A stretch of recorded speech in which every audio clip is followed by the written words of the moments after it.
Sulitnya mengelola negara dalam kondisi pandemi COVID-19 saat ini menunjukkan bahwa sejatinya ekonomi Indonesia sebelum pandemi tidak sedang baik-baik saja. Negara ini diibaratkan seperti seorang petinju yang sudah oleng, lalu diberikan doping supaya tampak kelihatan sehat. Begitulah ekonom senior Dr. Rizal Ramli menggambarkan situasi suram perekonomian Indonesia. Babak belurnya ekonomi dunia akibat COVID-19 hingga kini masih bergulir kencang. Pada April 2020, IMF memprediksi resesi global akan terjadi pada Agustus tahun ini. Tidak hanya itu, IMF bahkan sudah menyiapkan nama untuk bakal bayi yang mengerikan ini. Bayi tersebut bernama Great Lockdown. Kata Great pada nama tersebut seakan menggambarkan betapa dahsyatnya resesi yang akan terjadi pada bulan depan nanti.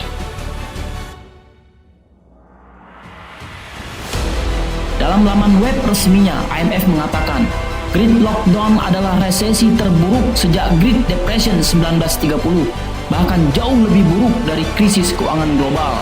Tidak sampai di situ, Lembaga Moneter Dunia itu bahkan berujar, "This crisis is unlike anything the world has seen before." Krisis kali ini tidak seperti apapun yang pernah dilihat di dunia sebelumnya. Menkeu Sri Mulyani, Menteri Keuangan terbaik 3 kali berturut-turut se-Asia Pasifik pun pada April lalu tak mampu menyembunyikan ketakutannya mengenai kondisi perekonomian Indonesia yang semakin memburuk.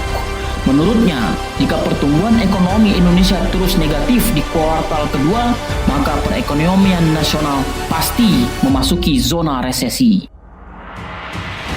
Seakan menjawab kekhawatiran mantan Direktur Pelaksana Bank Dunia tersebut, proyeksi pertumbuhan ekonomi Indonesia di kuartal kedua ini mengalami kemerosotan.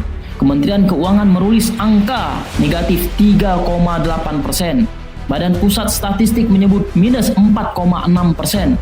Kementerian PPN dan Bappenas lebih dalam lagi, yaitu minus 5% mendekati negatif 6%. Jika kondisi di sektor real sedemikian buruknya, maka dapat dipastikan perekonomian Indonesia ke depan akan mengalami stagflasi. Perlahan tapi pasti, seolah tidak tampak bahwa kontraksi ekonomi sedang bergerak merosot hingga berujung pada krisis yang berkepanjangan.